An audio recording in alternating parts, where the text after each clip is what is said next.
उपमुख्यमंत्री अजित पवार आज बीड दौऱ्यावर आहेत। अजित पवार आणि पंकजा मुंडे आज एकाच मंचावर जिल्हा प्रशासकीय बैठकी करता दोनही नेते एकत्रित पाहायला मिळतील।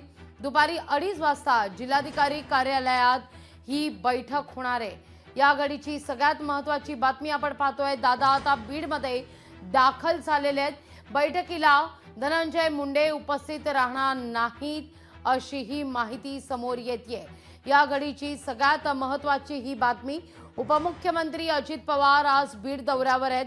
बीडमध्ये अजित पवार हे आता दाखल झालेले आहेत। या निमित्तानं या दौऱ्यानिमित्तानं अजित पवार आणि पंकजा मुंडे आज एकाच व्यासपीठावर येतील।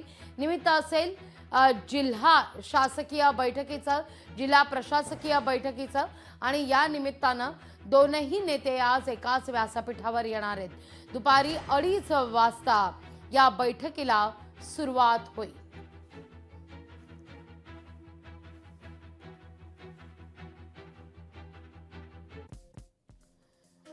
तर अजित पवार यांच्या आजच्या बीडमधल्या नियोजित दौऱ्याला मी पूर्ण वेळ उपस्थित राहणार होतो, पण माझी प्रकृती अद्यापही ठीक नसल्यानं काल मला उपचाराकरता मुंबई इथं यावं लागलंय। त्यामुळे बीडमधील आजच्या कार्यक्रमाला मी उपस्थित राहू शकणार नाही असं धनंजय मुंडे ट्विट करतायत।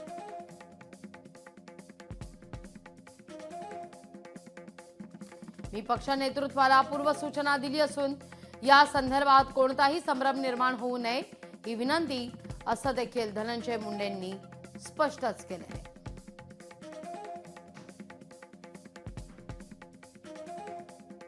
तर ही थेट दृश्य आपण पाहतोय। अजित पवार आता बीडमध्ये दाखल झालेले आहेत। बरोबर साधारणतः 8च्या दरम्यान अजित पवार हे बीडमध्ये पोहोचलेले आहेत। उपमुख्यमंत्री अजित पवार यांचा बीड दौरा। राज्याच्या राजकारणात सध्या सातत्यानं बीड हे केंद्रस्थानी आहे।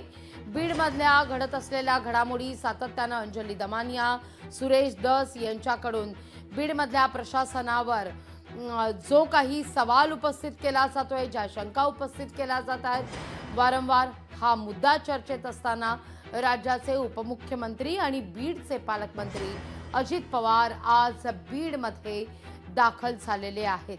सरपंच संतोष देशमुख हत्या प्रकरण हे प्रकरण अतिशय ताजं आहे। या सगळ्या संदर्भात सातत्यानं अपडेट या समोर येत आहेत।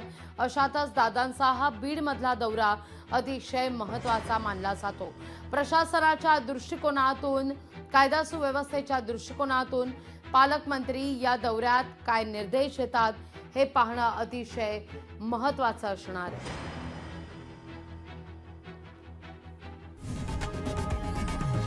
लोकशाही मराठी ऐका, पहा, जागरूक रहा।